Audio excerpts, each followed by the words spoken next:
আল্লাহ আমার চেয়ে বড় পাপী এই দুনিয়াতে কেউ নাই, আকাশের নিচে জমিনের উপরে আমার চেয়ে বড় পাপী কেউ নাই। আমরা বলবো আল্লাহ তুমি প্রশ্ন করার আগে তোমার একটা কথা বলি, আমারে কিছু জিজ্ঞেস করো না, আমি সব করেছি। এমন কোন পাপ নাই যে পাপ আমারে দিয়ে হয় নাই। কিয়ামতের দিন আমরা বলবো আল্লাহ আমার আমল দিয়ে জান্নাত চাই না, আমি তোমার দয়া দিয়ে জান্নাত চাই। এ দোয়াটা আল্লাহর কাছে এত পছন্দনীয় কারণ এ দোয়ার প্রথম অংশে আছে তাওহীদ, আল্লাহর একত্ববাদের ঘোষণা।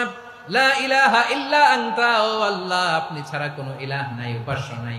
এই কথা বললে আল্লাহ বড় খুশি হয়ে যায়, সুবহানাল্লাহ পড়েন।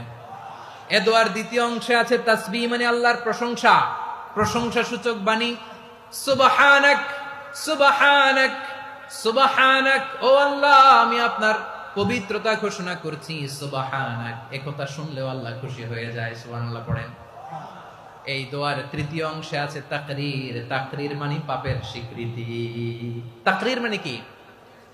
তাকরীর মানে পাপের স্বীকৃতি। এই দোয়ার তৃতীয় অংশে আছে ইন্নী কুনতু মিনাল যালিমিন, ও আল্লাহ আমি জালিমদের অন্তর্ভুক্ত। আল্লাহ আল্লাহ আমি জালেম, আল্লাহ আমি ভুল করেছি, অন্যায় করেছি, আল্লাহ আমি জালেমদের অন্তর্ভুক্ত। এই পাপের স্বীকৃতি, অ্যাকনলেজমেন্ট আল্লাহ বড্ড পছন্দ করে।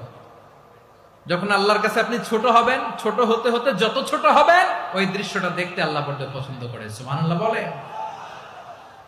3 নম্বর অংশ ইন্নী কুনতু মিনাজ জালিমিন, আল্লাহ আমি জালেমদের অন্তর্ভুক্ত।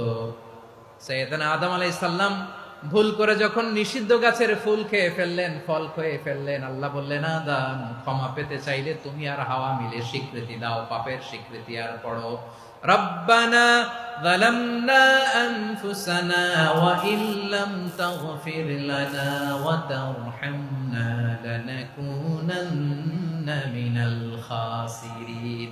ও আল্লাহ আমি আদম আর হাওয়া যালামনা আনফুসানা, আমরা আমাদের নফসের উপর বড্ড জুলুম করেছি। আল্লাহ ওয়া ইল্লাম তাগফির লানা ওয়া তারহামনা, আপনি যদি ক্ষমা না করেন, আপনি যদি দয়া পরবশ না হন, আপনি যদি রহম না করেন, আমরা তো ক্ষতিগ্রস্তদের মধ্যে শামিল হয়ে যাব।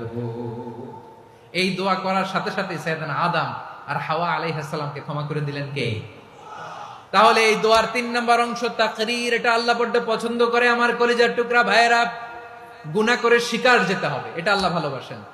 সাইয়েদনা আবু বকর রাদিয়াল্লাহু তাআলা আনহু বিষ্ণু ইসলামকে বললেন, ইয়া রাসূলুল্লাহ আল্লিমনি দুআআন আদউ বিহি ফি সলাতি, নবী হে আপনি আমার এমন একটা স্পেশাল দোয়া শিখায় দেন যে দোয়াটা আমি নামাজে পড়ব। নবী বললেন তাহলে তুমি পড়ো আল্লাহুম্মা ইন্নী যালামতু নাফসি যুলমান কাসীরান ওয়া লা ইয়াগফিরুয যুনুবা ইল্লা আনতা